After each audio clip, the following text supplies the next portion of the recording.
إن الحمد لله نحمده ونستعينه ونستغفره ونؤمن به ونتوكل عليه ونعوذ بالله من شرور أنفسنا ومن سيئات أعمالنا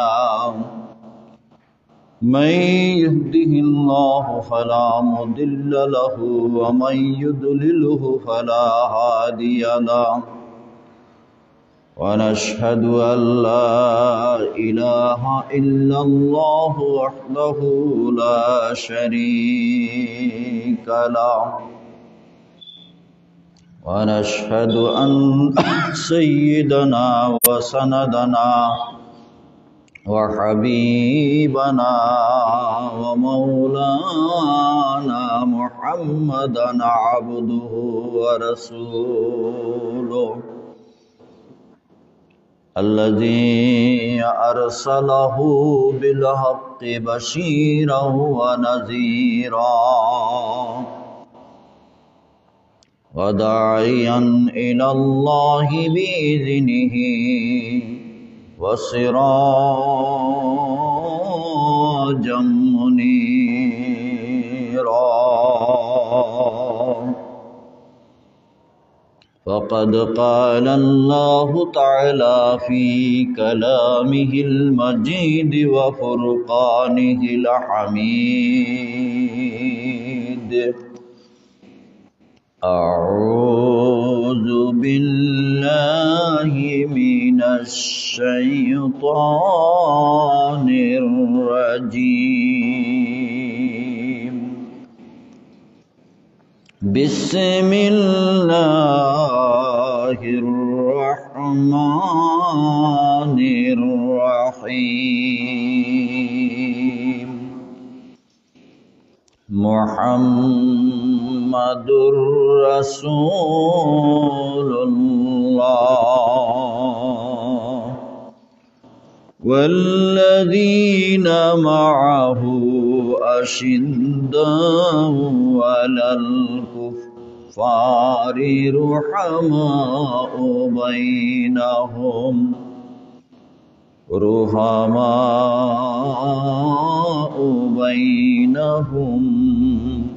تراهم ركعا سجدا يبتغون فضلا من الله ورضوانا سيماهم في وجوههم من أثر السجود ذلك مثلهم في التوراة ومثلهم في الإنجيل كزرع أخرج شطأه فآزره فاستغلظ فاستوى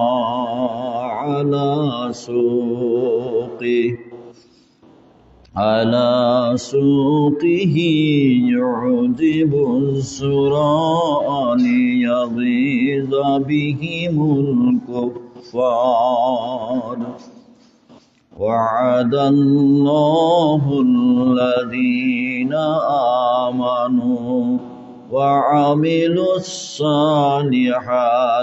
منهم مغفرة وأجرا عظيما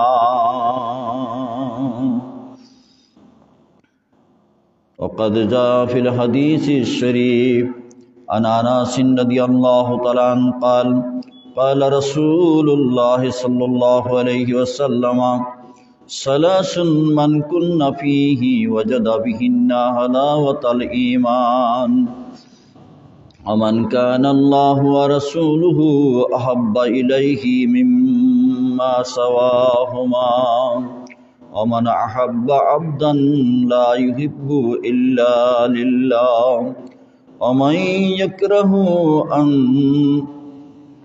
يعود في الكفر بعد أن أنقذه الله منه كما يكره أن يلقى في النار رواه متفق عليه وعن أنس رضي الله تعالى عنه قال قال رسول الله صلى الله عليه وسلم من صلى الفجر في جماعة ثم قعد يذكر الله حتى تطلع الشمس ثم صلى ركعتين كانت له كأجر حجة وعمرة قال قال رسول الله صلى الله عليه وسلم تامة تامة تامة رواه الترمذي وقال تعالى في شان حبيبه إن الله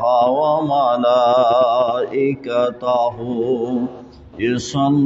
يصلون على النبي يا أيها الذين آمنوا صلوا عليه وسلموا تسليما اللهم صل على سيدنا مولانا محمد وعلى آل سيدنا مولانا محمد اللهم صل على سيدنا مولانا محمد وعلى آل سيدنا مولانا محمد আপন আপন বলো বান্দা আপন তোমার কেহ না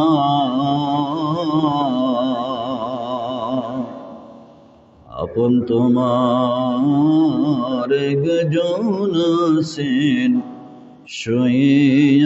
শুইয়াছেন মদিনায় আল্লাহুম্মা সাল্লি আলা সাইয়্যিদিনা মাওলানা মুহাম্মদ ওয়া আলা আলি সাইয়্যিদিনা মাওলানা মুহাম্মদ পাখির গানে গানে আওয়ার তানে তানে ওই নামের ওই সুর শোনা যায় হলে পাগল পারা ইলাহা ইল্লাল্লাহ লা ইলাহা ইল্লাল্লাহ লা ইলাহা ইল্লাল্লাহ লা ইলাহা ইল্লাল্লাহ লা ইলাহা ইল্লাল্লাহ লা ইলাহা ইল্লাল্লাহ মুহাম্মাদুর রাসূলুল্লাহ সাল্লাল্লাহু আলাইহি ওয়াসাল্লাম। সম্মানিত এই বাইতুল ফালাহ জামে মসজিদের ইমাম সাহেব, মুয়াজ্জিন সাহেব, মুসল্লিয়ান ইকরাম, যুবক ভাইরা, পর্দার আড়ালের মা ও বোনেরা, আসসালামু আলাইকুম ওয়া রাহমাতুল্লাহ।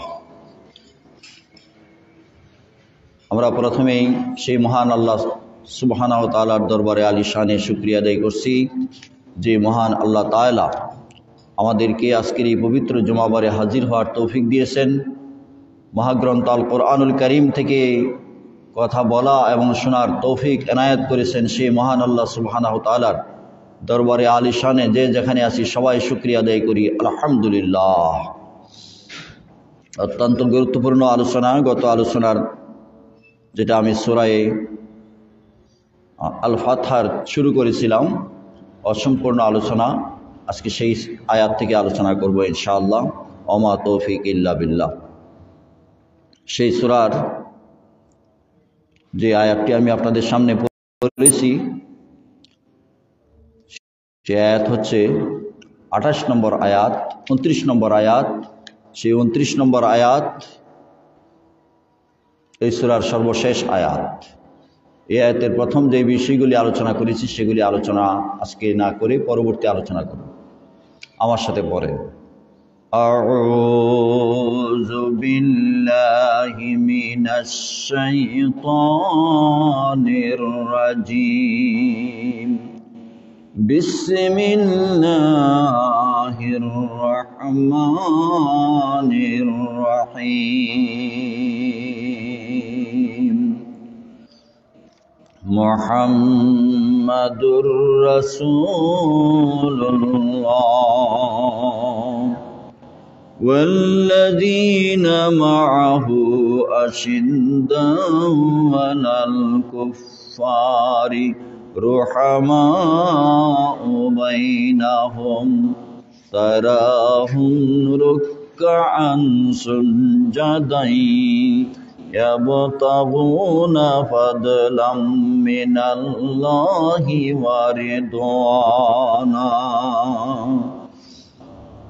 সীমাহুম ফি ওজুহিহিম মিন আসারিস সুজুদ যালিকা মাসালুহুম ফিত তাওরাতি ওয়া মাসালুহুম ফিল ইনজিল কাযারইন আখরাজা শাতআহু ফাআযারাহু ফাস্তাগলাযা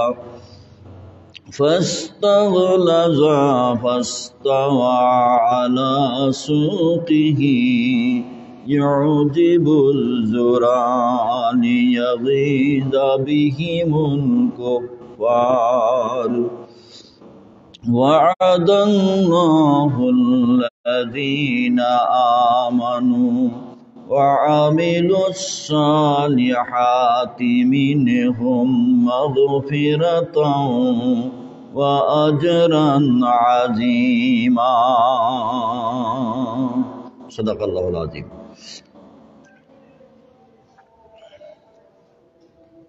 মহান আল্লাহ তাবারক ওয়া তাআলার দরবারে এই বিতাড়িত মরতুদ শয়তানের ওয়াসওয়াসা থেকে আশ্রয় প্রার্থনা করছি এবং পরম করুণাময় অসীম দয়ালু আল্লাহর নামে শুরু করছি। মুহাম্মদ সাল্লাল্লাহু আলাইহি সাল্লাম আল্লাহর রাসূল, তার সাথী, তারা কাফিরদের ব্যাপারে বজ্র কঠোর, মুমিনদের পরস্পরে তারা রহমদিল, অত্যন্ত দয়ালু। তাদেরকে দেখবেন রুকু এবং সেজদায় দিয়ে তারা সময় কাটাচ্ছে, রাত্রি অতিবাহিত করছে। তারা অনুগ্রহ অন্বেষণ করছে আল্লাহর এবং আল্লাহর সন্তুষ্টি, এবং তাদের চেহারায় সেজদার চিহ্ন পরিস্ফুট হচ্ছে। এই কথাগুলি তাওরাতে রয়েছে, ইনজিলে রয়েছে। তার উদাহরণ হচ্ছে আখরাজা শাতআহু, একটি কিশলয় উদ্ভিদ গাছ যখন গজায় একটি শীষ, ফাআযারাহু, শক্তিশালী হয়েছে, তারপরে তার হৃষ্টপুষ্ট হয়ে দাঁড়িয়েছে আলা সুকি, কাণ্ডের উপর। ইউজিবুজ জুরা, তা দেখে কৃষকের মন আনন্দিত হয়েছে, এবং কাফের মুমিনদের সফলতা দেখে কাফেরদের অন্তর্জ্বালা বৃদ্ধি পেয়েছে। আল্লাহ তাবারক ওয়া তাআলা ওয়াদা করেছেন, যারা ঈমান এনেছে, নেক আমল করেছে, তাদেরকে আল্লাহ পাক ক্ষমা করে দিবেন এবং মহা প্রতিদান রয়েছে তাদের জন্য। এই হচ্ছে বাংলা অনুবাদ। এই আয়াতে কারিমার মধ্যে মুহাম্মদ সাল্লাল্লাহু আলাইহি সাল্লাম রাসূল, এটা আল্লাহ পাক ঘোষণা করেছেন। সাথে সাথে মুমিনদের গুণাবলী, সাহাবীদের গুণাবলীর আলোচনা করেছেন এবং তাওরাত এবং ইনজিলের কথাও, এই কথাগুলি তাওরাত এবং ইনজিলে রয়েছে সেটা তিনি উদাহরণ হিসাবে পেশ করেছেন। ইসলামকে, রাসূল সাল্লাল্লাহু আলাইহি সাল্লামের এই দ্বীনকে, ইসলামকে উদাহরণ দিয়েছেন আল্লাহ পাক কাযারইন শাতআহু, একটি যখন কিশলয় শীষ বের হয়, গাছের শীষ বের হয়, তখন এটা স্বাভাবিক অবস্থায় কিছু দুর্বল থাকে। এরপরে আল্লাহ পাক বলছেন ইসলামকে একটা 4টা বিষয়ের সাথে উদাহরণ দিয়েছেন। তাফসিরে জালালাইনে একদল মুফাসসির বলেছেন এখানে 4 জনের যুগকে বোঝানো হয়েছে।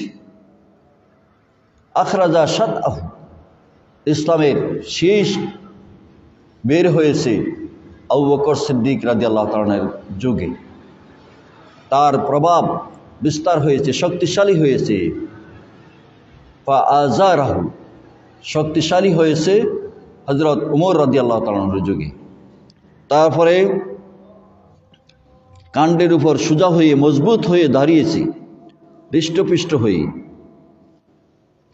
যখন দাঁড়িয়েছে, এই হৃষ্টপুষ্ট হয়েছে উসমান রাদিয়াল্লাহু তাআলা হয়ে, তার সাম্রাজ্য বিস্তার হয়েছে, সোজা হয়ে দাঁড়িয়েছে।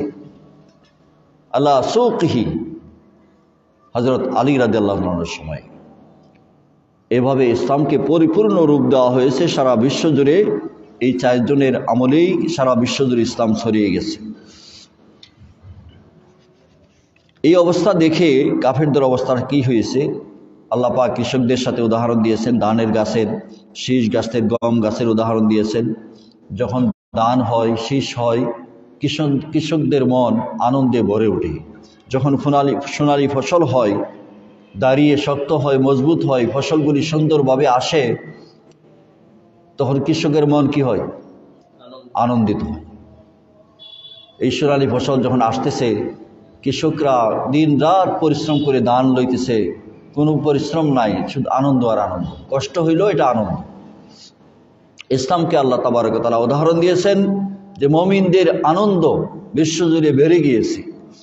ইসলামের বিজয় দেখে, সাম্রাজ্য বিস্তার দেখে, ইসলামের সফলতা দেখে মুমিনরা আনন্দিত। আর কাফেরেরা কি? লিয়াগীযা বিহিমুল কুফফার, কাফেরদের অন্তর্জ্বালা বৃদ্ধি পেয়েছে, জ্বালা যন্ত্রণা, কাফেরদের জ্বালা যন্ত্রণা বৃদ্ধি পেয়েছে। মুমিনদের আনন্দ দেখে, মুমিনদের সফলতা দেখে, মুমিনদের কল্যাণ দেখে, মুমিনদের বিজয় দেখলে কাফেররা যুগে যুগে তারা কষ্ট পায়, মুশরিকেরা কষ্ট পায়, মুনাফিকেরা কষ্ট পায় যে হে ইসলাম বিজয় হয়ে গেল। কি অবস্থা! এই অবস্থা আল্লাহ সুবহানাহু ওয়া তাআলা উদাহরণ দিয়েছেন রাসূল করিম সাল্লাল্লাহু আলাইহি ওয়াসাল্লামের সাথী সাহাবায়ে কেরাম রিদওয়ানুল্লাহি তাআলা আলাইহিম আজমাইন ইসলামকে পরিপূর্ণ রূপ দিয়েছেন। আল্লাহ তাবারক ওয়া তাআলা ওয়াদা করেছেন, ওয়া'দাল্লাহুল্লাযীনা আমানু ওয়া আমিলুস সালিহাতি মিনহুম, তারা মিনহুম দিয়া সমস্ত সাহাবায়ে কেরাম বোঝানো হয়েছে। মিনহুম মিনে বয়ানি, এটা মিনে তাবঈজি নয়, এটা দ্বারা সব সাহাবায়ে কেরাম, সব মুমিনদেরকে বলেছেন যারা ঈমান এনেছে, আমল সালেহ করেছে, নেক আমল করেছে, আল্লাহ সুবহানাহু ওয়া তাআলা তাদেরকে পুরস্কার দিবেন, দুনিয়ায় থাকতে তাদের ক্ষমা করে দিবেন আল্লাহ পাক, এবং আজরান আজিমা, মহা পুরস্কার আখিরাতে পরকালে আল্লাহ রাব্বুল আলামিন মুমিনদেরকে দিবেন। আল্লাহ সুবহানাহু ওয়া তাআলা এই আয়াত নাজিল হওয়ার পরে সাহাবায়ে কেরাম মনে যে কষ্ট ছিল, হুদাইবিয়ার সন্ধির যে কষ্ট ছিল, বিপক্ষে সন্ধি অনেকটা চলে গিয়েছে, সেই কষ্ট দূর হয়ে গেছে। সাহাবায়ে কেরাম আনন্দিত হয়ে গেছে। সাহাবায়ে কেরাম শুকরিয়া আদায় করেছে আল্লাহর। কিভাবে শুকরিয়া আদায় করেছে? সাহাবায়ে কেরাম রিদওয়ানুল্লাহি তাআলা আলাইহিম দিনের বেলা যুদ্ধ জিহাদে বিভিন্ন জায়গায় ইসলামের দাওয়াতে ব্যস্ত রয়েছে। রাত্রিবেলা তারা হুম রুকআন সুজ্জাদান ইয়াবতাগুনা ফাদলাম মিনাল্লাহি ওয়া রিদওয়ানা। সিজদা দিয়ে রুকুত করে তারা সময় কাটায়, তারা আল্লাহর অনুগ্রহ চায়। ফাদলান ওয়া রিদওয়ানা, আল্লাহর অনুগ্রহ চায়। সব সময় আল্লাহর অনুগ্রহ তালাশ করে, আল্লাহর রাজামন্দি সন্তুষ্টি তালাশ করে। এত কাজ করার পরেও তারা এটা বলে না আমরা তো অনেক কাজ করেছি। শুধু আল্লাহর শুকরিয়া আদায় করে, শুধু আল্লাহর শুকরিয়া আদায় করে। হযরতে মুহাম্মদুর রাসূলুল্লাহ সাল্লাল্লাহু আলাইহি সাল্লাম ওই সব সাহাবীদের মধ্যে 10 জনের সুসংবাদ তো দিয়ে গেছেন জান্নাতি। এরপরে নাম ধরে ধরে অনেকের ব্যাপারে বলেছেন। যেমন সাহাবায়ে কেরাম সবার ব্যাপারে আল্লাহ পাক কোরআনের আয়াত নাজিল করেছেন, রাদিয়াল্লাহু আনহুম ওয়া রাদু আন। আল্লাহ তাদের প্রতি সন্তুষ্ট হয়ে গিয়েছেন এবং তারাও আল্লাহর প্রতি সন্তুষ্ট, রাজি হয়ে গিয়েছেন। এই জন্য সাহাবায়ে কেরাম সবাই জান্নাতি। সাহাবায়ে কেরামকে যারা ভালোবাসে, আল্লাহর রাসূল বলেছেন আমাকে তারা ভালোবাসলো।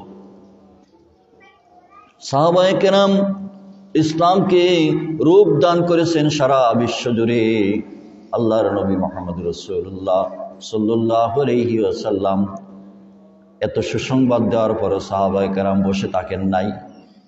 উম্মতে মুহাম্মদীর যে বৈশিষ্ট্য আল্লাহ পাক ঘোষণা করেছেন, তারাহুম রুকআন সুজদায়, রাত্রিবেলা কান্নাকাটি করেছেন, দিনের বেলা তারা কর্মব্যস্ত থাকার পরেও, সংসার জীবিকা সব কিছু করার পরেও তারা যখন যেখানে ডাক এসেছে তারা লাব্বাইক বলেছেন, হাজির হয়েছেন, জিহাদের ময়দানে চলে গিয়েছেন। কি ও কেন প্রশ্ন করে নাই। আল্লাহর নবী মুহাম্মদ সাল্লাল্লাহু আলাইহি সাল্লামের ইতাআত আনুগত্য এভাবে করেছে, আল্লাহর হুকুম তারা এভাবে পালন করেছে। মৃত্যুর কথা স্মরণ করে করে কেঁদেছে। মৃত্যু যখন কাছাকাছি এসে গেছে, ওমর রাদিয়াল্লাহু তাআলা পেরেশান হয়ে গেলেন। নবী তো সুসংবাদ দিয়েছেন, রাসূল সুসংবাদ দিয়েছেন, এরপরও পেরেশান হয়ে গেলেন, চিন্তিত হয়ে গেলেন আমার অবস্থা কবরে কি হবে, হাশরের ময়দানে কি হবে।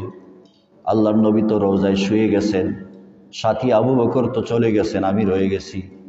সাথী আবু বকর বন্ধু আল্লাহর নবীর পাশে শুয়ে আছেন। আমার জায়গাটা যদি নবীর কাছে হইতো তাহলে কতই না ভাগ্য ভালো হইতো। আমি আমার আল্লাহর নবীর সাথে যদি ঘুমাইতে পারতাম।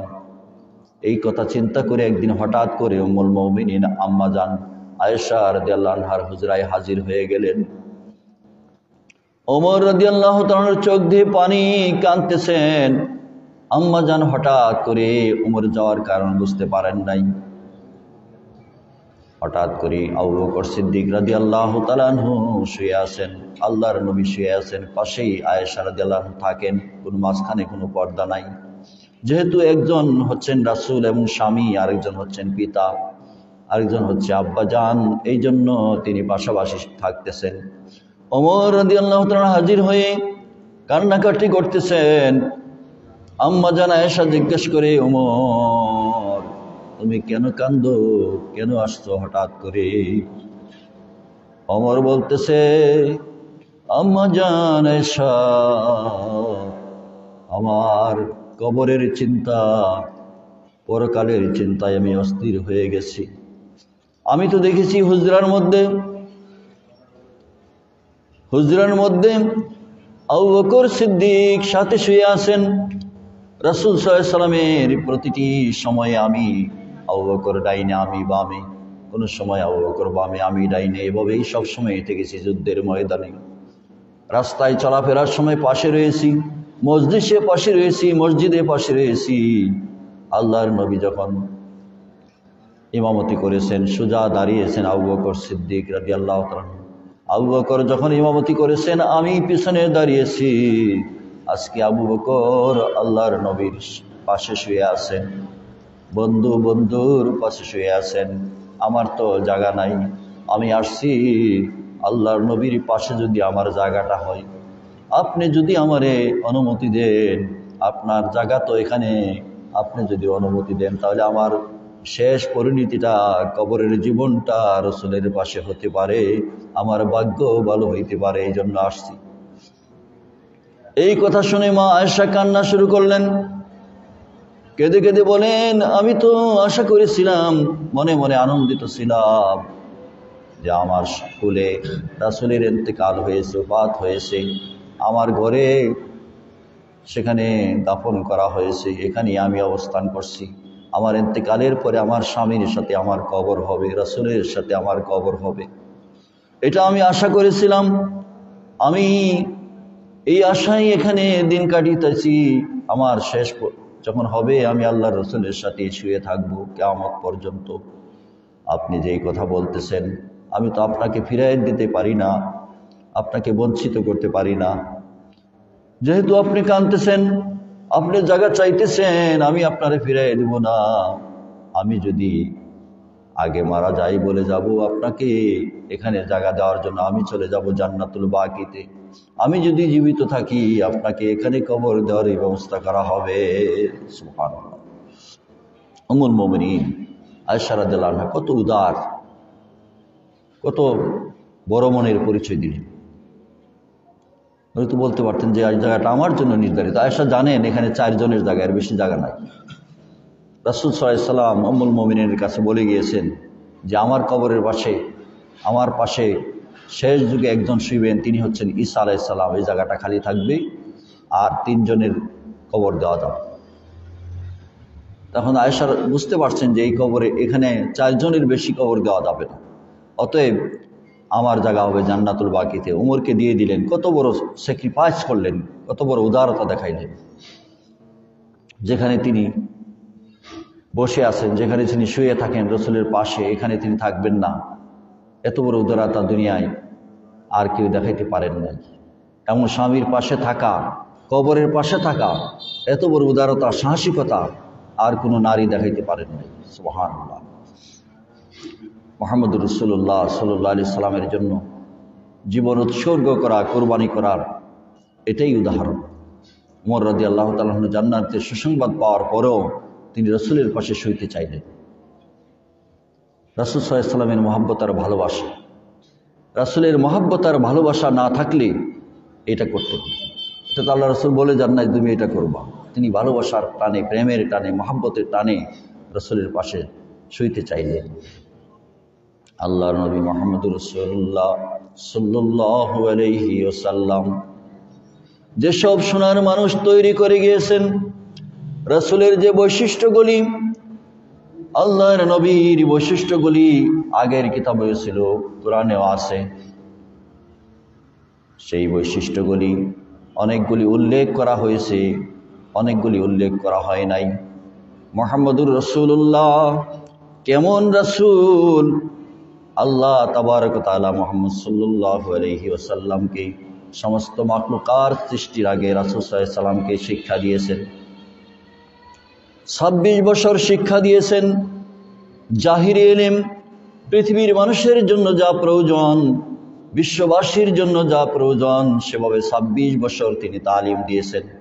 সিরাজুম মানিরা কিতাবে এসেছে 26 বছর শিক্ষা দিয়েছেন আল্লাহ রাব্বুল আলামিন। বাতিনি ইলম অর্থাৎ আসমান এবং জমিনের সমস্ত ইলম মুহাম্মদুর রাসূলুল্লাহ সাল্লাল্লাহু আলাইহি সাল্লামকে শিক্ষা দিয়েছেন। আল্লাহর নবী বলেন হাদিসে কুদসি, অনেক লম্বা হাদিস, আল্লাহ তাবারক ওয়া তাআলা যখন ডেকে নিলেন মেরাজে, সেখানে আল্লাহ রাব্বুল আলামিনের কুদরতি ডান হাত রাসূলের কাঁধে রাখলেন। রাসূল সাল্লাল্লাহু আলাইহি সাল্লাম বলেন, আমি অনেক শীতলতা, অনেক আরাম অনুভব করেছি। রাখার সাথে সাথে আমার আসমানের এবং জমিনের সমস্ত ইলম আমার সিনায় চলে আসছে। সুবহানাল্লাহ। সেই মুহাম্মদুর রাসূলুল্লাহ সাল্লাল্লাহু আলাইহি ওয়াসাল্লাম, মা আমিনা তিনি বলেন, জন্ম হওয়ার পরে আমি শুনতে পেয়েছি, কানাত আমিনাতু, সেখান থেকে আওয়াজ এসেছে, গায়েব থেকে নেদা এসেছে, ওয়াতুহু খুলুক আদম ওয়া মারিফাতা শীস ওয়া শুজাতানু ফাসাহাতা সালেহ ওয়া লিসানা ইসমাইল ওয়া রিদা ইসহাক। এভাবে আওয়াজ এসেছে, আওয়াজ এসেছে ও মূসা, সিদ্দাতা মূসা ও সাবরা আইয়ুবা ওয়া তাআতা ইউনুস।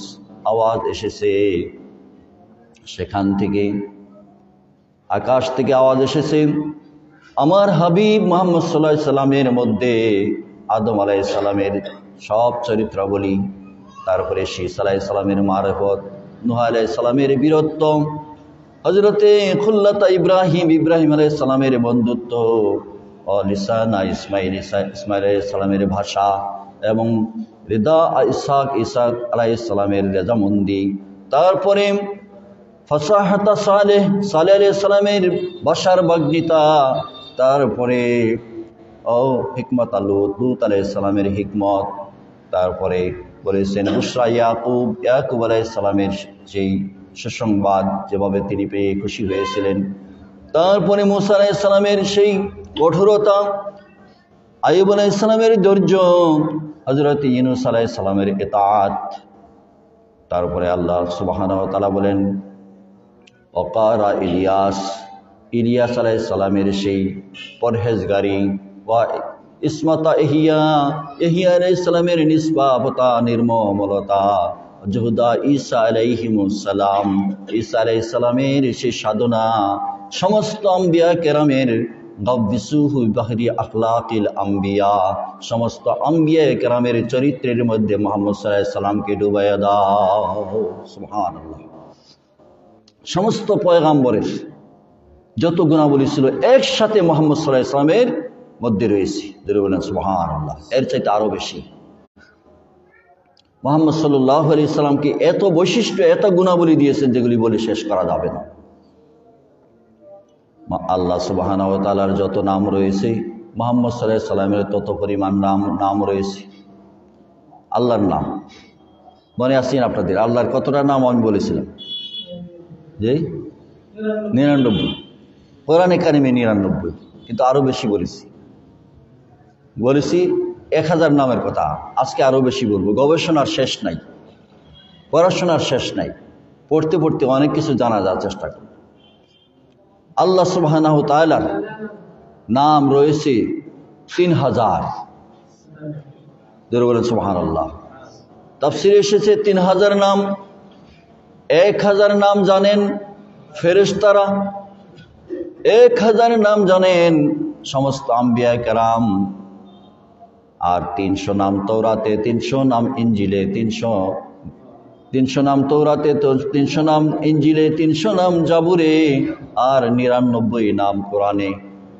তাহলে 3000, 2999টা নাম হয়েছে, 2999।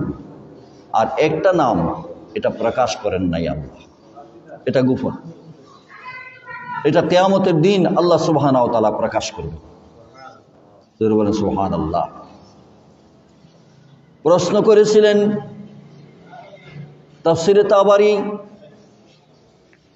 প্রশ্ন করা হয়েছে যে এই 3000 নামের বরকত কিভাবে, আমরা তো ফেরেশতা জানা সম্ভব নয়, নবীদের কাছ থেকে জানা সম্ভব নয়, 3000 নামের বরকত কিভাবে লাভ করা যাবে?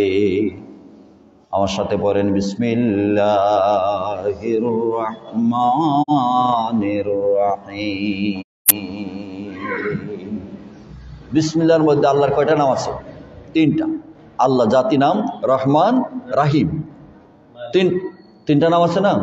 এই 3 নামের মধ্যে প্রতিটা নামের মধ্যে আল্লাহ নাম, এই 3টা শব্দ উচ্চারণ করার সাথে সাথে 3000 নামের বরকত আল্লাহ পাক আমাদেরকে দান করবে। সুবহানাল্লাহ।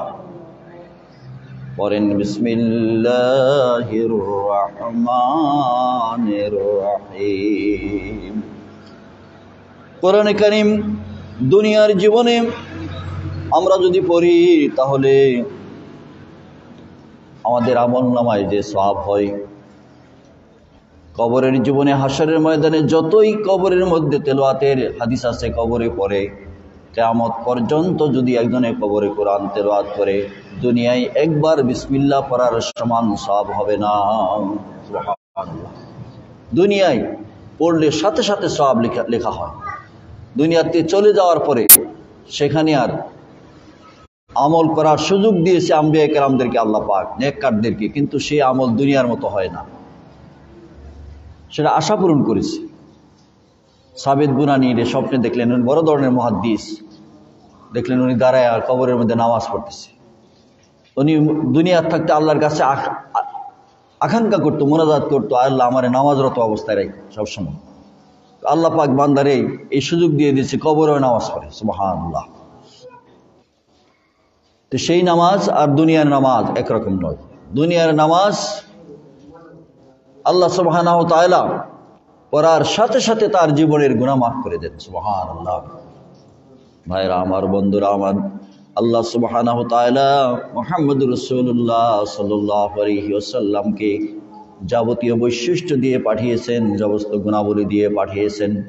সমস্ত কিতাবে এসেছে আল্লাহর যত নাম, মুহাম্মদ সাল্লাল্লাহু আলাইহি সাল্লামের তত নাম আল্লাহ পাক মুহাব্বত করে রেখেছেন। বন্ধুকে বন্ধু কিভাবে ভালোবাসেন, বন্ধুকে শিক্ষা দিয়েছেন।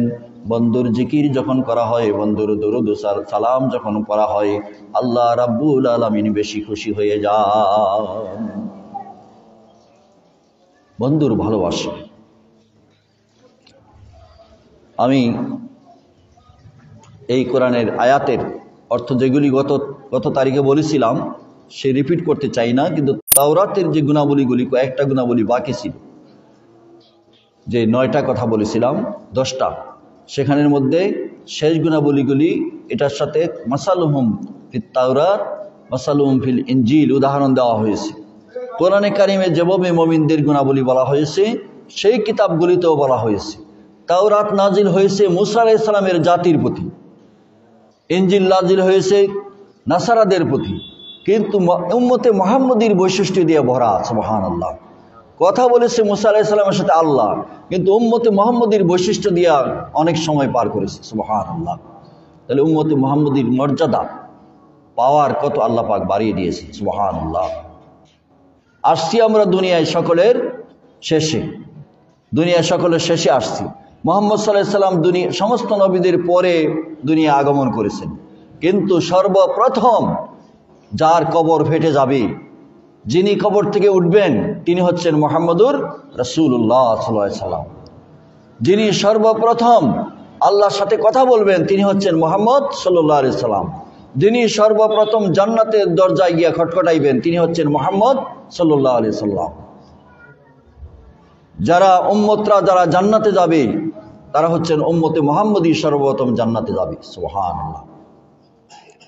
সেই জান্নাতে যাওয়ার জন্য আমাদের যে বৈশিষ্ট্য তাওরাতে কোরআনে উল্লেখ করা হয়েছে, যারা কি করবে, ওই তাওরাতে বলা হয়েছে এই মুমিনেরা উম্মতে মুহাম্মদী, উম্মতে মুহাম্মদী।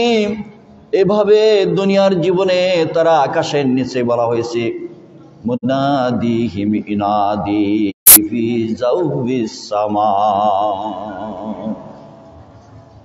তারা আকাশের নিচে আযান দিবে, জাওবিস সামা, এই শূন্য জায়গায় জমিনে আযান দিয়ে আকাশ মুখরিত করবে। 24টি ঘন্টা, কোনো ঘন্টা মিস নাই, সারা দুনিয়া জুড়ে আযান হয় না। জুড়ে বলেন সুবহানাল্লাহ। আযান হচ্ছে, কিন্তু নামদারি মুসলমান মুনাফিক গোষ্ঠী আযানকে বরদাস্ত করে না। আযানের আওয়াজ নাকি খারাপ লাগে। অন্য দেশে যাওয়ার দরকার নেই, আমার দেশে, এই বাংলাদেশে, শাহজালালের পুণ্যভূমি, খানজাহানের পুণ্যভূমি, শত আউলিয়াদের বাংলাদেশ, আযানের দ্বারা যার গৌর গোবিন্দের তসনস হয়েছে, ভেঙ্গে চুরমার হয়েছে, সেই বাংলাদেশে মুসলমান নাম দিয়া আযান, উচ্চ সুরে আযান দেওয়া নিষেধ করার দাবি জানায়। সবাই নাউযুবিল্লাহ। এরকম মুনাফিকদেরকে, এরকম কাফের মুশরিকদেরকে দৃষ্টান্তমূলক শাস্তি দেওয়ার জন্য আহ্বান জানাচ্ছে। মুসলমান পরিচয় দিয়ে কোরআন তেলাওয়াত করি আর তাসবিহ জপি বললে হবে না। কোরআনের বিরুদ্ধে, আযানের বিরুদ্ধে কথা বলবে এই দেশে, তাদের শাস্তি অবশ্য দিতে হবে, নাহলে গজব নেমে আসবে। এই জন্য আযান শুধু এখানে দেওয়া হয় না। আযানের আওয়াজ সপ্ত জমিনের তলদেশ থেকে শুরু হয়ে সপ্ত আকাশের আরশে আজিম পর্যন্ত, যেখানে সিদরাতুল মুনতাহা থেকে 70,000 নূরের পর্দা ভেদ করে মুহাম্মদ সাল্লাল্লাহু আলাইহি সাল্লাম গিয়েছেন, সেই এলাকায় সকল জায়গায় আযানের আওয়াজ আছে। জোরে বলেন সুবহানাল্লাহ। যেখানে জিবরাইল ফেরেশতাও যাইতে পারে না, নূরের ফেরেশতা যাওয়ার পাওয়ার নাই, সেখানে রাসূল করিম সাল্লাল্লাহু আলাইহি সাল্লাম গিয়েছেন। সেখানে বলা হয়েছে মুনাদিহি মিনাদি ফি জাওবিস সামা, আকাশের মধ্যস্থলে মুমিনেরা উম্মতে মুহাম্মদীর আযান দিবে।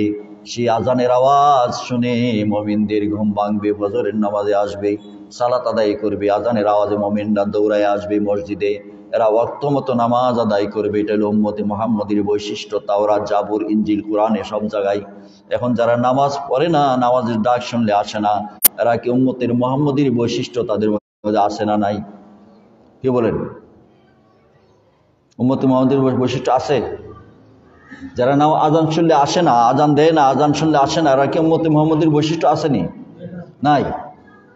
তো না থাকলে আমি কিভাবে দাবি করবো যে আমি উম্মত?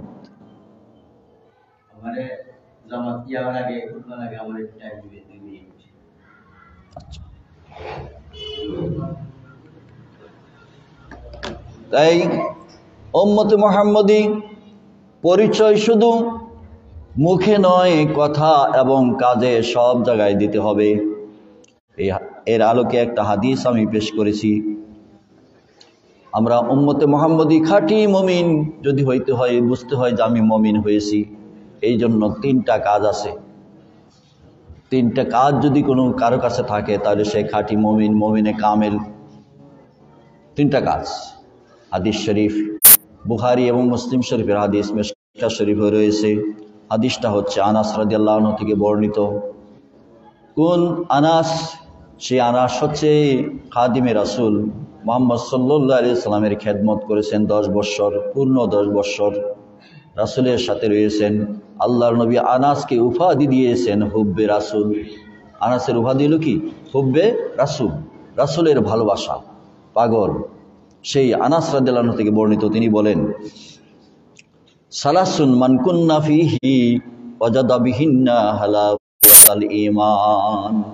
3টি জিনিস এমন রয়েছে, সেই 3টি জিনিস, 3টি গুণ যদি একজন এর মধ্যে থাকে তাহলে সে ঈমানের স্বাদ পাইবে, ঈমানের মজা পাইবে, ঈমানের স্বাদ বুঝতে পারবে, সে ঈমানদার, সে মুমিন। 3টা গুণ যদি মুমিনের মধ্যে থাকে তাহলে বোঝা যাবে সে মুমিন। কয়টা গুণ? 3টা। আল্লাহর নবী বলেছে 3টা বৈশিষ্ট্য যদি থাকে তাহলে বোঝা যাবে, যে বুঝতে পারবে যে আমি মুমিন। মুমিনে কামেলের অনেক পোস্টারে ব্যানারে লেখে ফিরে কামিল, মুমিনে কামিল। তো জানি না ফিরে কামিল না মুমিনে কামিল, কিন্তু নিজে অনুভব করতে পারবে যে এই 3টা গুণ যদি থাকে আমাদের মধ্যে তো আমরা মুমিন। আল্লাহ নবী বলেছে এই 3টা গুণ কি? 1 নম্বর, ওয়ামান কানা আল্লাহু ওয়া রাসূলুহু আহাব্বা ইলাইহি মিম্মা সাওয়াহুমা। ওয়ামান কানা, যে ব্যক্তি বা যারা আল্লাহ এবং রাসূলকে দুনিয়ার সবচাইতে বেশি ভালোবাসবে, আল্লাহ এবং রাসূলকে দুনিয়ার সবচাইতে, নিজের জানের চাইতে, সন্তানের চাইতে, মা বাপের চাইতে, বন্ধু বান্ধবের চাইতে, ক্ষেত কামারের চাইতে, ব্যবসা বাণিজ্যের চাইতে, অর্থনীতির চাইতে, সব কিছুর চাইতে আল্লাহ এবং রাসূলকে যে ভালোবাসবে সেই 1 নম্বর বৈশিষ্ট্যের অধিকারী হবে। এখন আমাদের মধ্যে কি এটা আছে? বলেন না কেন, আসেনি? না নাই? বলতে পারতেছেন না আছে না নাই? নিজের কাছে তো প্রমাণ যে আমার সব দুনিয়ার সকল কাজের চাইতে আল্লাহ এবং রাসূলকে ভালোবাসতে কি পারছি? বাস্তব ময়দানে ঘুম থেকে শুরু করে জাগ্রত অবস্থায়, ঘুমন্ত অবস্থায়, সকল অবস্থায় যখন আমরা এমন একটা অবস্থার সম্মুখীন হয়ে যাই, যখন আমার স্বার্থের উপর আসে, কোনো সময় নেতা নেত্রীরা আল্লাহ এবং রাসূলের চাইতে বড় হয়ে যায়, কোনো সময় স্বার্থ বড় হয়ে যায়, কোনো সময় দল বড় হয়ে যায়, কোনো সময় পার্টি বড় হয়ে যায়, আল্লাহ এবং রাসূলের বিধান সেখানে আমরা দেখি না। আল্লাহ কি বলেছেন, রাসূল কি বলেছেন সেটা পরোয়া করি না। আমার নেতা কি বলেছে, আমার মুরব্বি কি বলেছে, আমার স্বার্থ আছে কিনা, আমার দল ঠিক আছে কিনা, আমার সুবিধা ঠিক আছে কিনা, এগুলি আমরা দেখি। তাহলে আল্লাহ এবং আল্লাহ রাসূলকে কিভাবে সবচেয়ে বেশি ভালোবাসতে পারলাম? আল্লাহ এবং রাসূলকে বেশি ভালোবাসতে পারলাম না। হযরত ওমর রাদিয়াল্লাহু তাআলা আনহু যখন তিনি খলিফা, তিনি চিন্তা করলেন আমি একটু পরীক্ষা করে দরকার জনগণ কেমন ঠিক আছে কিনা, রাসূলের গুণগুলি ঠিক আছে কিনা, উম্মতে মুহাম্মদীর বৈশিষ্ট্য ঠিক আছে কিনা। ঘুরতে থাকলেন, অনেক বৈশিষ্ট্য, অনেক উদাহরণ আছে। একটা ছোট্ট উদাহরণ, তিনি এক জায়গায় গেলেন, পাহাড়ের কাছে গিয়ে দেখলেন একটা রাখাল বকরি চড়াইতেছে। কি চড়াইতেছে? বকরি। আরব দেশে তো বকরি বেশি, আমাদের দেশে কম। ওই দিকে অনেক শত শত হাজার হাজার বকরি এক রাখাল দিয়া এরা দায়িত্ব পালন করেছে, এখনো রাখে, বকরি চড়াইতেছে। রাখালকে গিয়া বলল, রাখাল আমার তো পিপাসা পেয়েছে, আমার তো ক্ষুধা লেগেছে, তোমার একটা ছাগল থেকে আমার একটু দুধ দহন করে আমার খাবার দুধ পান করাও। দুনিয়ার মধ্যে একটি খাবার আছে যেটা পান করার পিপাসাও মেটে, খাদ্যের প্রয়োজনও মেটে, সেটা হইল দুধ, সেটা হইল লাবানুন, সেটা হইল দুধ। ওমর রাদিয়াল্লাহু আনহু বলেন, পরিচয় দিলেন না, তিনি পরিচয় দিলেন না, শব্দ বেসে গেলেন। রাখাল তুমি একটু দুধ দেও আমারে। বলল, না এই রাখাল এই দুধ আমি দিতে পারি না, এই রাখালের মালিক তো আমি না, এই রাখালের মালিক আরেকজন, তার অনুমতি ছাড়া আমি কোনো দুধ আপনাকে পান করাইতে পারবো না। সুবহানাল্লাহ। ওমর রাদিয়াল্লাহু তাআলা আনহু পরিচয় দিচ্ছেন না, একটু পরে বলতেছে, ও রাখাল ভাই, ওই পাহাড়ের কাছে গিয়া গোপনে একটা ছাগল যদি দোহায় আমার একটু দুধ পান, আমার তো কলিজা ফেটে যাচ্ছে, আমি তো পিপাসায় খুব কষ্ট পাচ্ছি।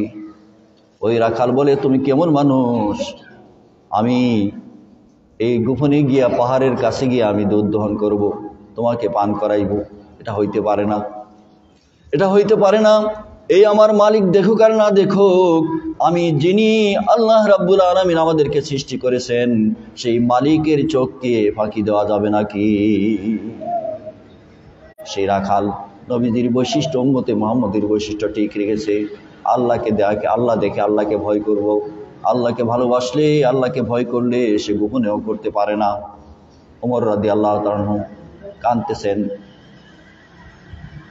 সেজদায় পড়ে গেছেন।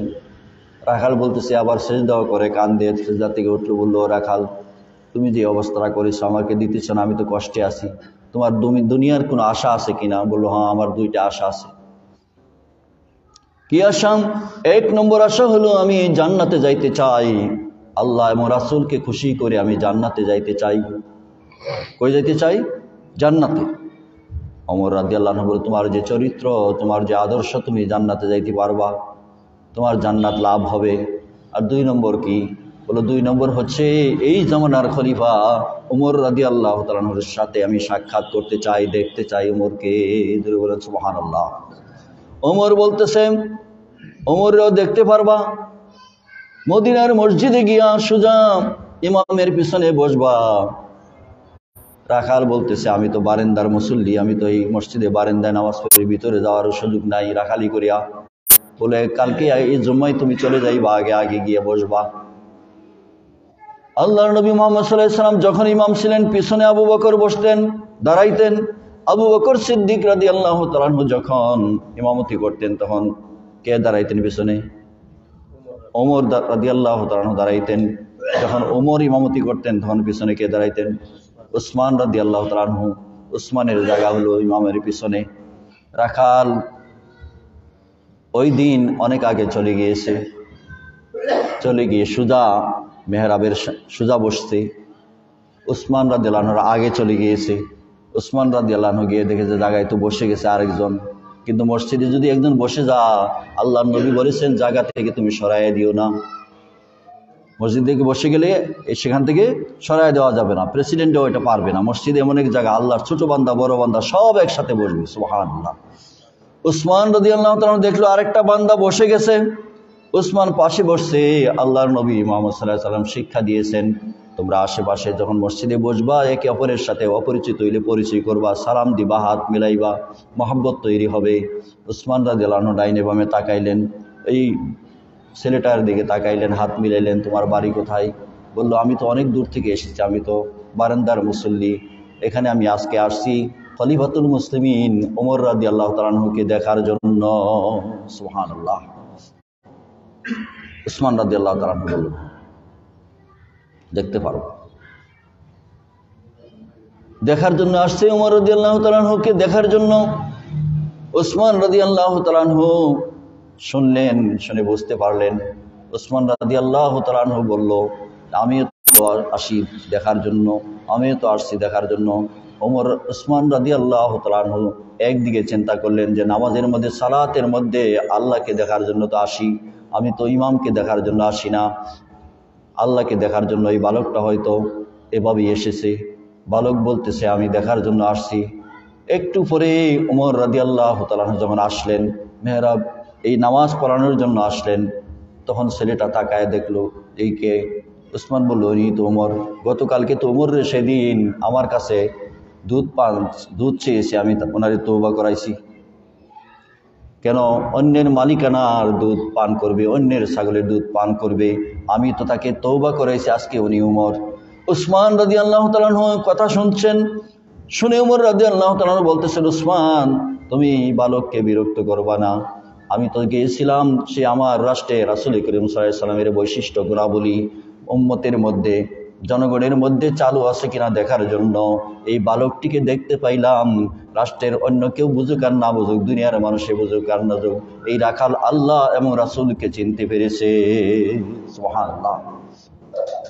সে মুহাম্মদুর রাসূলুল্লাহ সাল্লাল্লাহু আলাইহি সাল্লামের তৈরি করা মানুষগুলি 100% ইমানের পরিচয় দিয়েছে, আমানতদারির পরিচয় দিয়েছে। আজকে তো আমরা নামের মুসলমান, নামের উম্মতে মুহাম্মদ, সালাতের সময় আসি না, নামাজের সময় আসি না, উম্মতে মুহাম্মদী, আমানতদারি ঠিক নাই, চরিত্রের ঠিক নাই, কথাবার্তার ঠিক নাই, ওয়াদার ঠিক নাই, প্রতারণা ধোঁকাবাজি সব ঠিক আছে, এরপরে উম্মতে মুহাম্মদী মুসলমান। এই মুসলমানই কতটুকু আল্লাহ কবুল করবেন জানি না, কবুল হওয়ার তো কথা নয়। যদি আল্লাহ দয়া করে আমাদেরকে মাফ না করেন, তাহলে মাফ পাওয়ার কোনো সুযোগ নাই। তাহলে মুহাম্মদ সাল্লাল্লাহু আলাইহি সাল্লামের 1 নম্বর যেটা ইমানের পরিচয় দেওয়ার কথা বলছে, যে আল্লাহ এবং রসুলকে বেশি ভালোবাসবে, এটাই আমাদের মধ্যে নাই। আর 2, 3 তো পরে, 1 নম্বর আমাদের মধ্যে ফিট করতে হবে। 2 নম্বর হচ্ছে, আল্লাহ রসুল বলেছেন কাউকে যদি ভালোবাসে তাহলে আল্লাহর জন্যই ভালোবাসতে হবে, কাউকে যদি ভালোবাসে আল্লাহর জন্যই ভালোবাসতে হবে, এটাই বলেছেন। আমান আহাব্বা আবদান লা ইউহিব্বুহু ইল্লা লিল্লাহ। শুধু পয়েন্টটা বলে দিচ্ছি। 3 নম্বর হচ্ছে, ওমান ইয়াকরাহু আন ইয়াউদা ফিল কুফরি বাদান আনকাযাহুল্লাহু মিনহু কামা ইয়াকরাহু আন ইউলকা ফিন নার। 3 নম্বর হচ্ছে, ইসলাম থেকে কুফরির দিকে ফিরে যাওয়া এরকম অপছন্দ করবে, যেমনি ভাবে আগুন, জ্বলন্ত আগুনের মধ্যে নিক্ষিপ্ত হওয়াকে অপছন্দ করে। আগুন দাউ দাউ করে জ্বলতেছে, আগুনে পড়তে কি আমরা কেউ রাজি হইব না? অপছন্দ করি। এরকম আগুনে পড়ে যাওয়া যেমন অপছন্দ করি, তেমন ইসলাম থেকে কুফরির দিকে যাওয়া, এটাও মুমিন এরকম ভাবে অপছন্দ করবে। কুফরির কোনো কাজ তারা করবে না। সুবহানাল্লাহ। আপনারা কথাটা বলে ফেলেন, পরে দোয়া হয়ে যাবে। আচ্ছা, এই যে মসজিদে আমরা এই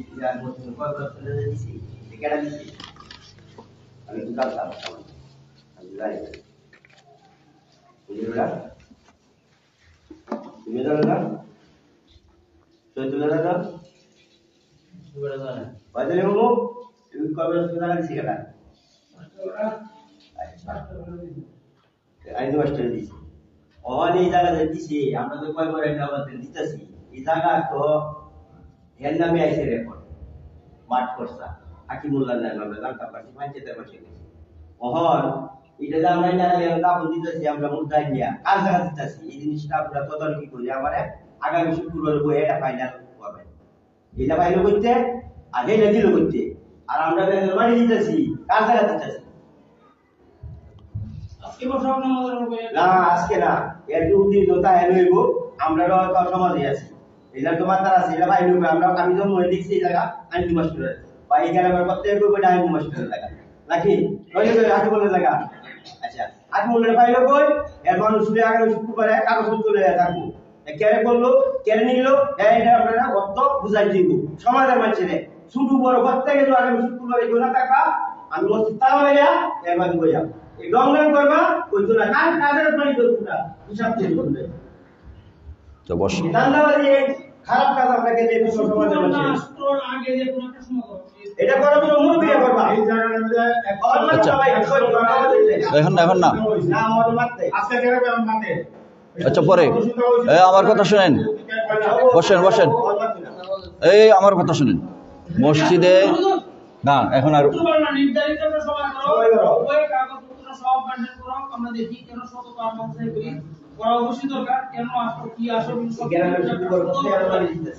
আচ্ছা, এখানে আমি আর কথা করার সুযোগ দিব না, বসেন। এই কারণে যে মসজিদে, এটা মসজিদের কোনো বিষয় না, এটা আলাদা বিষয়। এই কারণে আপনারা বলে ফেলছেন, ঠিক আছে, ভবিষ্যতে মসজিদের বিষয় যদি না হয় তাই বাইরে গিয়ে আলোচনা করবে। কঠিন ভাষায় বলা হয়েছে যে দুনিয়াবি কথাবার্তা মসজিদে বলা নিষেধ, এই কারণে বাইরে গিয়া অন্য জায়গায় বসে আলোচনা করবে। এখন আর শেষ এই কথা বলবেন না, আগামী তারিখ করেন, আপনারা কমিটি আছেন, মুরব্বীরা আছেন, পরামর্শ করে একটা তারিখ করেন, সময় করেন, এক জায়গায় বসবেন, তবে মসজিদের ভিতরে না। মসজিদের ভিতরে দুনিয়াবি কথা 16টা আদবের মধ্যে মসজিদের 15টা আদব তাফসিরে কুরতুবী কিতাবের মধ্যে ইমাম কুরতুবী এনেছেন 15টা আদব। 15টা আদবের মধ্যে একটা হচ্ছে মসজিদের ভিতরে দুনিয়াবি কথাবার্তা বলা নিষেধ। এটা একটা দুনিয়ার বিষয়, আমরা কবরস্থ করি, মাঠ, অন্যান্য বিষয়, এগুলি দুনিয়াবি বিষয়। মসজিদের কোনো কথাও যদি বলতে হয় খুব নিম্ন স্বরে আস্তে ধীরে বলতে হবে, কোনো আওয়াজ করে, বড় আওয়াজ করে, উচ্চ স্বরে মসজিদে কথা বলা নিষেধ। এই জন্য এটা আমি আপনাদেরকে সতর্ক করে দিলাম, নাইলে গুনাহগার হবে। মসজিদের নিষেধ মানে কি? নিষেধ বাংলা হয়তো হারাম, মানে আরবিটা হারাম আর বাংলা হচ্ছে নিষেধ। মসজিদে এটা হারাম করা হয়েছে, এই কারণে মসজিদের বাইরে করবেন। মসজিদটা হচ্ছে অত্যন্ত সম্মানিত স্থান, এখানে দুনিয়াবি কোনো বিষয়ে আলাপ আলোচনা করা যায় না। আখেরি যুগে এটা হবে, এটা আল্লাহ নবী ভবিষ্যৎবাণী করে আমাদেরকে সতর্ক করেছেন। যাই হোক, এটা আপনারা আলোচনা করবেন। এখন দোয়ার দিকে আমরা চলে যাচ্ছি। এখন দোয়া হবে। যে কথাগুলি আমি বলতেছিলাম কোরআনে কারিমের আয়াতের আলোকে, সবগুলি কথা তো এই কম সময়ে বলা যায় না। শুধু কথা বলার জন্য নয়, আমলের জন্য আমরা এগিয়ে আসি। আমলের জন্য উম্মতে মুহাম্মদীর বৈশিষ্ট্য হলো আজান দেওয়া। আজানের পরে কি? আজানের পরের কাজটা কি? আজানের পরের কাজটা কি বলেন? কি? নামাজ। উম্মতে মুহাম্মদী সাহাবায়ে কেরাম তারাহুম রুকআন সুজদা ইয়াবতাগুনা ফাদলাম মিনাল্লাহি ওয়া রিদওয়ানা। রুকু সিজদা তো নামাজেই সাহাবায়ে কেরাম করেছে। এই নামাজে আমরা নাই, গত মাসেও বলেছি, একটা কথা বারবার বলে তিক্ততা আসে। এই নামাজ পরিহার করে, উম্মতে মুহাম্মদীর বৈশিষ্ট্য পরিহার করে মুসলমানরা খেলা নিয়ে ব্যস্ত। সবাই বলে নাউজুবিল্লাহ। হারাম। মোবাইলে অভিনন্দন জানানো হারাম, কোনো দেশকে, খেলাকে অভিনন্দন জানানো হারাম। সাথে সাথে কবিরা গুনাহ হবে, চোখের গুনাহ হবে, অন্তরের গুনাহ হবে। আনন্দ প্রকাশ করলে তার ঈমান নষ্ট হবে। কাফের মুশরিকরা খেলছে, কাফের মুশরিকদেরকে অভিনন্দন জানানো, এটা ঈমান নষ্ট হবে, ঈমান বিধ্বংসকারী কাজ। এই কারণে এগুলি থেকে আমরা হেফাজত থাকার চেষ্টা করি। আজকে হোক, আগামীকালকে, এরপরে পর্যায়ক্রমে আমরা কবরে যাইতে হবে। একজনের পরে একজন আমরা কবরে যাইতে হবে। সে কবরে যাওয়ার সামান হচ্ছে নেক কাজ করা, নেক আমল করা, যেভাবে সাহাবায়ে কেরাম করেছেন রাসূল সাল্লাল্লাহু আলাইহি ওয়াসাল্লামকে দেখে দেখে। তাই আয়াতের আলোকে আমরা যাতে আমল করি সে আহ্বান জানাচ্ছি। আমরা কি 5 ওয়াক্ত নামাজ নিয়মিত আদায় করার ব্যাপারে আমরা সবাই কি এখন থেকে সিদ্ধান্ত নিতে পারি যে একদিনও বেনামাজি থাকবো না? কে বলেন? সবাই।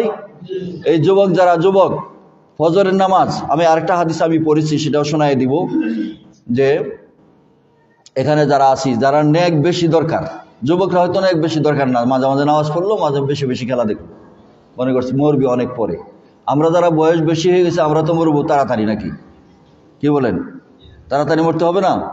এই কারণে মরার জন্য যারা নেক বেশি দরকার, সওয়াব বেশি দরকার, 5 ওয়াক্ত নামাজের পরে একটা আমল, এই হাদিসটা আমি পড়েছি, সাহাবায়ে কেরাম যেটা করেছেন, রাসূল বলেছেন, সেই আনাস রাদিয়াল্লাহু আনহু থেকে বর্ণিত, মান সাল্লাল ফাজরা ফি জামাতিন। অর্থ হলো, যে ফজরের নামাজ কি করলো? জামাতে পড়লো। ফজরের নামাজ জামাতে পড়লো, জামাত আদায় করলো। সুম্মা কাদা, এরপরে জাগাত বসে থাকলো। জাগাত কি করলো? বসে থাকলো। ইয়াজকুরুনাল্লাহ হাত্তা তাতলু আশ-শামসু, সূর্য ওঠা পর্যন্ত জিকির আজকার করলো। ইয়াজকুরুনা জিকির আজকার, তাসবিহ, তাহলিল, সুবহানাল্লাহ, আলহামদুলিল্লাহ, কোরআন তেলাওয়াত, আল্লাহর কাজ। কোনো কথাবার্তা বললো না, জিকির আজকার করলো এই সময়টা, সূর্য ওঠা পর্যন্ত। হাত্তা তাতলু আশ-শামসু, সূর্য ওঠা পর্যন্ত। ফজরের নামাজ জামাতের সাথে পড়ে সূর্য ওঠা পর্যন্ত কি করলো? জিকির আজকারের রত থেকে বসে থাকলো। এই তারাহুম রুকআন সুজদান, এই সব উম্মতে মুহাম্মদী সাহাবীদের বৈশিষ্ট্য। আল্লাহ নবী বলছে যে বসে থাকলো, জিকির আজকার করলো, হাত্তা তাতলু আশ-শামসু, সূর্য ওঠা পর্যন্ত। সূর্য একটু উপরে উঠতে হবে, হিসাব করে ক্যালেন্ডার বার করা হয়েছে, সূর্য ওঠা থেকে 23 মিনিট, প্রায় 23 মিনিট পড়লে সূর্য উপরে উঠে। এরপরে সুম্মা সাল্লা রাকাতাইন, এরপরে 2 রাকাত নামাজ পড়লো। এরপরে কি করলো? 2 রাকাত নামাজ পড়লো। এটাকে আমাদের দেশের ইশরাক নামাজ বলে। হাদিসের ভাষায় এরকম ইশরাক নাম দেওয়া হয় নাই, এই মনীষীরা নাম দিয়েছেন সুন্দর নাম ইশরাক, সূর্য একটু উপরে ওঠার নামাজ, এই কারণে ইশরাক নামাজ। এই 2 রাকাত নফল নামাজ পড়লো, রাসূল সাল্লাল্লাহু আলাইহি সাল্লাম বলেন কানাত লাহু, তার জন্য কা আজরিন হাজ্জাতিন ওয়া উমরাতিন, একটি হজ একটি উমরা সওয়াব লিখে দেওয়া হবে। সুবহানাল্লাহ, একটা হজ একটা উমরা।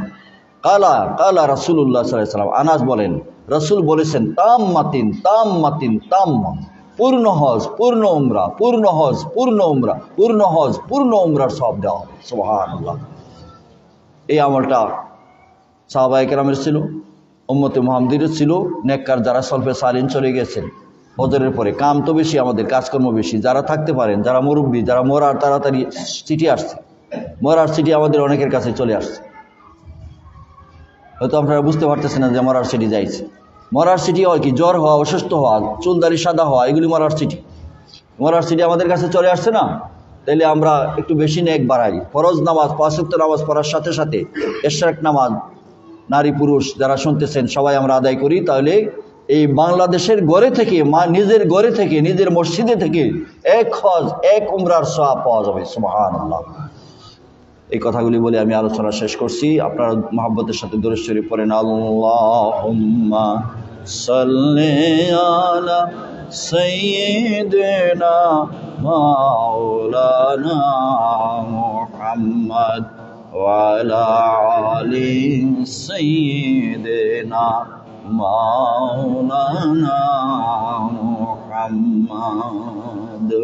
بلغ العلا بكماله كشف الدجى بجماله حسنت جميع خصاله صلوا عليه وآله اللهم آمين ربنا ظلمنا أنفسنا وإن لم تغفر لنا وترحمنا لنكونن من الخاسرين আয় আল্লাহ, আয় রব্বুল আলামিন, এখানে অনেক মুরব্বী, অনেক যুবক, অনেক মাসুম বাচ্চা, উলামায়ে কেরাম, ছাত্র, ইমাম, মুয়াজ্জিন, সকল শ্রেণীর মুসলমান, পর্দার আড়ালের মা বোন, সবাইকে সাথে নিয়ে বড় আশা নিয়ে তোমার দরবারে হাত বাড়াইছি। আল্লাহ মেহেরবানি করে আমাদের হাতকে কবুল আর মঞ্জুর করে দাও। আল্লাহ আমাদের জিন্দেগির গুনাহগুলি মাফ করে দাও। আল্লাহ আমাদেরকে খাঁটি নামাজি, খাঁটি ইমানদার বানায় দাও। আয় আল্লাহ আমাদের পক্ষ থেকে লক্ষ কোটি দরুদ আর সালাম সোনার মদিনায় পৌঁছায় দাও। নবীজির আজওয়াজে মুতাহহারা, সাহাবায়ে কেরাম, খুলাফায়ে রাশিদিন, तमाम পৃথিবীতে তোমার আদরের বান্দারা মুমিনেরা যারা যেখানে শুয়ে আছে সবাইকে মাফ করে দাও, সকলের কবরে সওয়াব পৌঁছায় দাও। আমাদের আব্বা আম্মা, দাদা দাদি, নানা নানি, মায়ের বাপের বংশের যারা যেখানে আছে সবাইকে মাফ করে দাও। আল্লাহ এই মসজিদের আশেপাশে যারা শুয়ে আছে, যারা মসজিদে আজকে আসতে পারে না, এই কবরে, সেই মুরব্বীদের কবরে সওয়াব পৌঁছায় দাও। আল্লাহ মা বাবা যারা যেখানে শুয়ে আছে সকলের কবরে সওয়াব পৌঁছায় দাও। আল্লাহ কোন দিন জানি মৌতের ডাক আসে জানি না, কাফনের ভিতরে হাত যাওয়ার আগে মাফ করে দাও। আল্লাহ বেগুনা মাসুম বানায় কবরে নিও। আল্লাহ মক্কা মদিনা জিয়ারত না করে, হজ আর জিয়ারত না করায় মরণ দিও না। বাংলাদেশ সহ বিশ্বের মুসলমানদের উপর রহমত নাজিল করো। আল্লাহ উলামায়ে কেরাম, হক্কানি উলামায়ে কেরাম, মুফাসসির, মুহাদ্দিস যারা জেলখানায় আছে তাদেরকে মুক্ত আকাশের নিচে চলে আসার সুযোগ করে দাও। সুবহানা রাব্বিকা রাব্বিল ইজ্জাতি আম্মা ইয়াসিফুন, সালামুন আলাল মুরসালিন, আলহামদুলিল্লাহি রাব্বিল আলামিন। ওয়াজাল আখিরা কালামিনা ইনদাল মাউত লা ইলাহা ইল্লাল্লাহু মুহাম্মাদুর রাসূলুল্লাহ।